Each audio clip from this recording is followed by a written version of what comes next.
Salut tout le monde! Aujourd'hui, je vous fais une vidéo sur la nouvelle tendance. Tout le monde parle de ça. Avant, c'était le contouring, après le highlighting, après le strobing, et maintenant, c'est le color correcting. Qu'est-ce que le color correcting? En fait, ça va être des teintes de produits. Ça peut être en crème, ça peut être en liquide.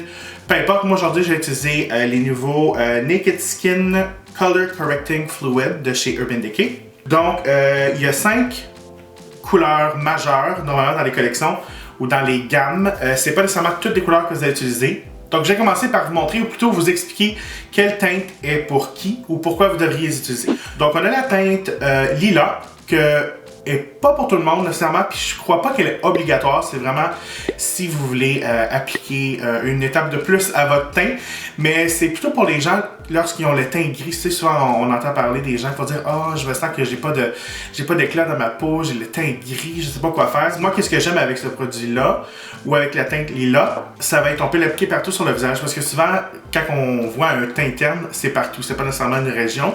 Donc, on peut l'appliquer finement, une couche très fine partout sur le visage, puis ensuite on peut passer à la prochaine couleur. Aussi, lorsqu'on dit lilas, on pense vraiment à une teinte très pâle, donc c'est vraiment fait pour des personnes un peu plus pâles à, je dirais, un teint moyen, mais vraiment pas plus foncé que ça. Ensuite, on va passer au jaune. Le jaune, premièrement, il est fait pour les personnes, je dirais, à la peau moyenne à foncée. Donc le jaune, je dirais qu'il est vraiment fait pour venir illuminer si on n'a pas de problème sous les yeux en termes de couleur bleue ou de mauve.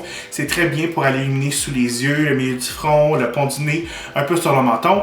Bref, où vous voulez illuminer, je crois que c'est un très bon alternatif. Moi, c'est un peu trop jaune pour ma complexion, donc je le passe.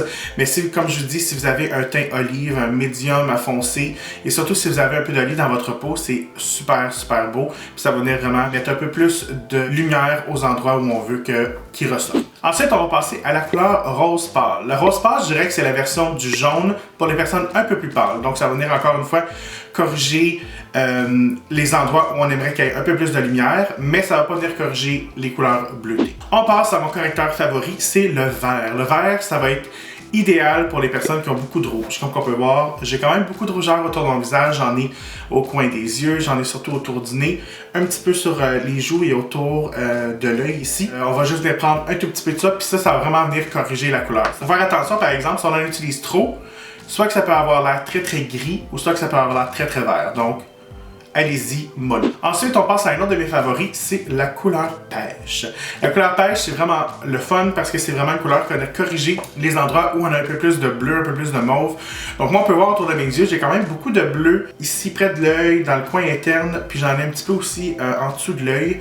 Donc on va venir appliquer une fine couche, puis ça va juste neutraliser tout ça. Si par exemple on regarde la roue des couleurs, lorsqu'on regarde le bleu et le mauve, si on regarde la couleur inverse, c'est orange. Donc c'est pour ça qu'on va utiliser un peu de pêche, puis ça va juste neutraliser tout ça. Je vais commencer par le vert, juste pour accélérer les choses. Moi j'ai appliqué ça sur une petite palette. Donc le vert, je vais l'appliquer un petit peu autour du nez. Puis vous voyez là, c'est comme vraiment minime mon affaire.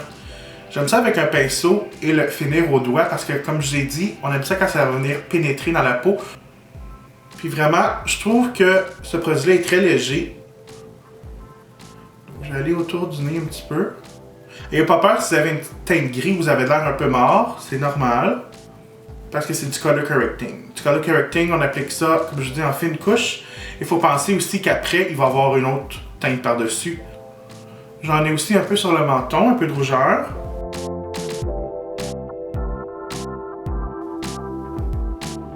Si vous avez des grosses régions, comme moi un petit peu mes joues, vous pouvez utiliser un pinceau. Moi j'utilise un pinceau duo fibre. Je trouve que ça vient juste de laisser une petite légèreté au produit. Comme je l'ai dit, on ne cherche pas quelque chose de trop couvrant.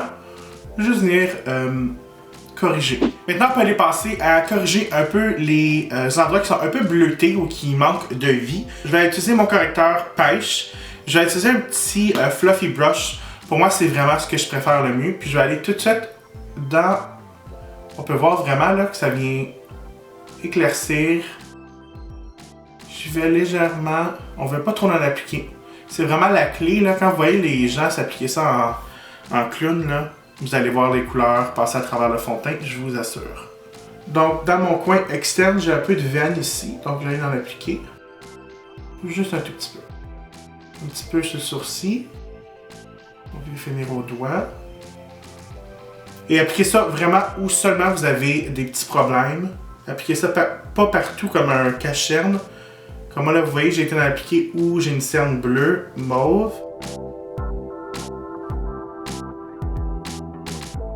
Moi, mon problème, c'est vraiment dans les coins internes. Donc, il faut que je prenne un peu plus de temps pour ça ici.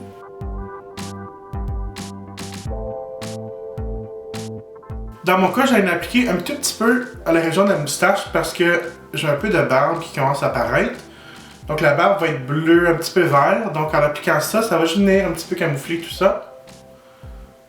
J'ai eu quelques questions des femmes qui ont des poils ou ça existe des femmes qui ont un petit peu de poils facial. C'est une bonne façon d'aller cacher la teinte. La texture, c'est une autre chose par exemple. Là, on ne peut pas vraiment venir cacher la texture. Mais ça va venir au moins équilibrer le visage. Donc voilà, c'est terminé. On peut voir que maintenant j'ai vraiment un canevas très clair, très neutre. C'est pas très pâle. Mais il ne faut pas oublier qu'on va venir appliquer un fond de teint par-dessus. Maintenant, on est prêt pour le fond de teint, mais juste avant, je vais vous donner un conseil. Étant donné qu'on a passé du temps et qu'on a mis beaucoup de travail à aller créer ce beau canevas-là, on ne veut pas aller le défaire. Donc, lorsque vous allez appliquer votre fond de teint, allez-y je dirais légèrement. Moi, je vais aller avec une éponge. Je crois qu'après de faire du color correcting, c'est vraiment l'outil le plus, je dirais l'outil idéal parce qu'on va venir appuyer sur la peau comme ça. On va pas venir déranger ou déplacer le produit qu'on a placé en dessous.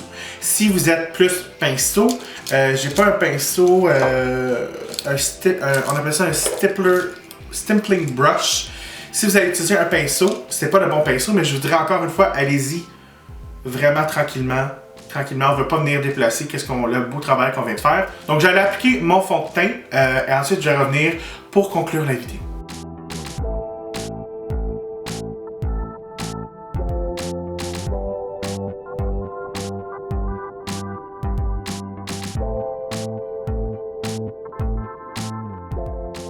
Donc voilà le résultat final après avoir appliqué du bronzer, highlight et un peu de contour.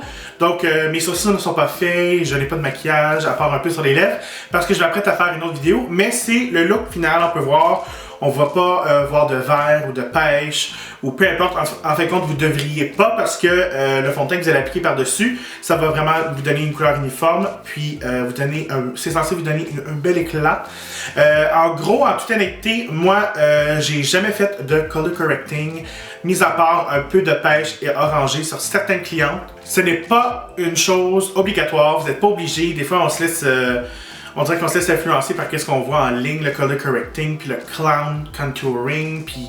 Bref, tout ça pour vous dire que si vous avez des problèmes, beaucoup de rougeur ou des cernes très bleues, allez-y avec du color correcting, surtout si après avoir pris votre fond de teint, vous voyez encore ces petits endroits-là qui vous achalent, comme que je pourrais dire en bon québécois.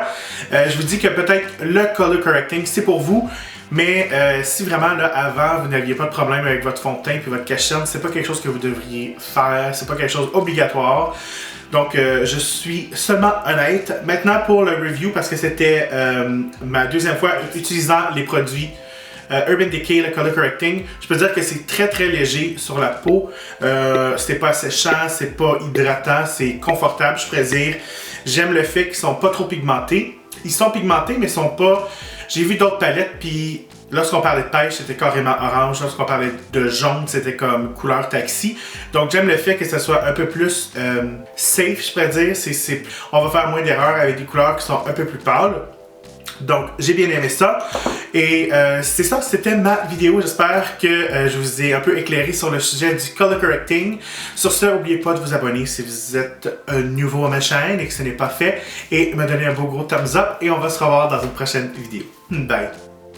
Hey guys, welcome back to my channel. Today I'm recreating a look that I love from another music video. I love this singer. Her name is Birdie and she just released her new album.